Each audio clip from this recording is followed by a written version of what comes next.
Hello, I'm Dr. Walter Hofman, the Montgomery County Coroner. I'm a board-certified forensic pathologist, and as such, am the only board-certified forensic pathologist among the 64 elected Pennsylvania coroners. The coroner is a very old office, goes back to the time of William the Conqueror. William, as you may know, was a Norman, a Frenchman, and the Normans conquered the Saxons, or the British, back in the year 1066. Now, William was a very smart man, and he decided he needed a way to raise money. And so he appointed representatives of the crown, from the Latin word corona, head, and from corona comes coroner. And the coroner was charged by William to seize the assets of anyone who killed a Norman, anyone who died intestate, that means without a will, and anyone who unfortunately committed suicide. Now, we always think about that we created the separation of powers here in the colonies, the former British Empire. Actually, it was William, because what William did is, if the sheriff did something wrong, the coroner arrested him. If the coroner did something wrong, the sheriff arrested him. Checks and balances, for those of you who study history.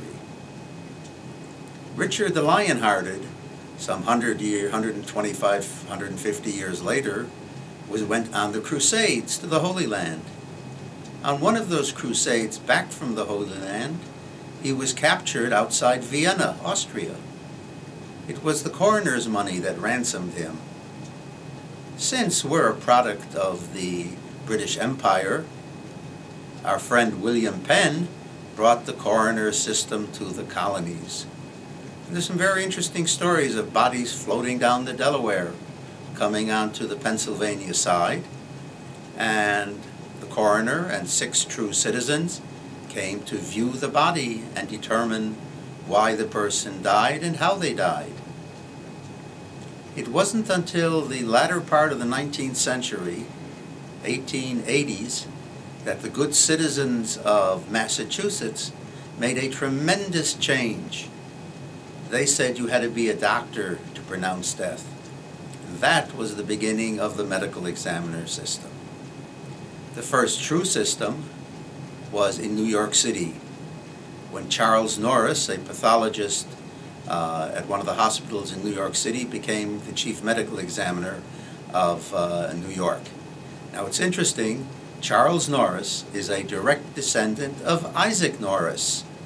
And those of you who are history buffs know that Isaac Norris came to this country and he founded Norristown, and he founded a lot of other places around the greater Philadelphia area.